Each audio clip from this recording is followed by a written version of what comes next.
آج اللہ رب العالمین کے پیارے پیغمبر حضرت ابراہیم علیہ السلام اور ان کے بیٹے کی قربانی حضرت اسماعیل علیہ السلام کی بیان کروں گا۔ یہ بات اس وقت کی ہے جب آج سے ہزاروں سال قبل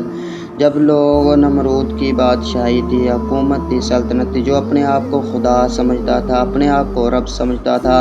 یہ بات اس وقت کی ہے جب حضرت ابراہیم علیہ السلام نے دیکھا کہ شاید یہ سورج اور چاند اللہ رب العالمین، جب انہوں نے دیکھا کہ یہ چاند شاید خدا ہو سکتے ہیں، سورج شاید خدا ہو سکتے ہیں، سورج کی طرف دیکھتے ہیں لیکن یہ بھی شام کو غروب ہو جاتے ہیں اور کہتے ہیں یہ نہیں خدا ہو سکتا۔ یہ بات میں کر رہا ہوں حضرت ابراہیم علیہ السلام کے قربانی کرنے کے واقعات کی۔ آئیے نہ ذرا غور کیجیے گا۔ حضرت ابراہیم علیہ السلام بیان کرتے ہیں، اللہ تعالیٰ نے قرآن میں بیان فرمایا کہ ہمارے بندے نے جب حضرت ابراہیم علیہ السلام نے خواب میں دیکھا، حضرت ابراہیم علیہ السلام کو بیٹا ملا،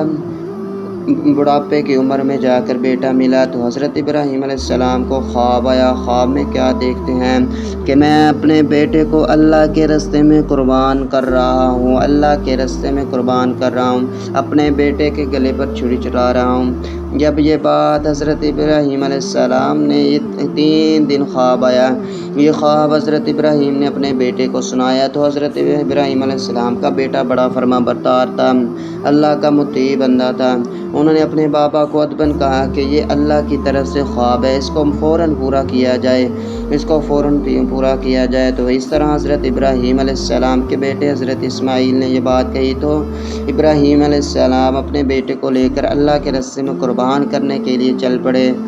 ایک پہاڑی پر جا کر حضرت ابراہیم علیہ السلام نے چھری کو تیز کیا، اپنے بیٹے کے ہاتھ پاؤں باندھ لیے اور اللہ کے راستے پر قربان کرنے کے لیے تیار کر لیا۔ دیکھیے نا کس طرح حضرت ابراہیم علیہ السلام اللہ کے راستے میں اپنے بیٹے کو قربان کرنے کے لیے تیار ہو گئے، لیکن پھر اللہ کی طرف سے ایسا کرنا ہوا کہ حضرت ابراہیم علیہ السلام کے بیٹے کی جگہ ایک مینڈا اللہ کے راستے میں قربان ہو گیا۔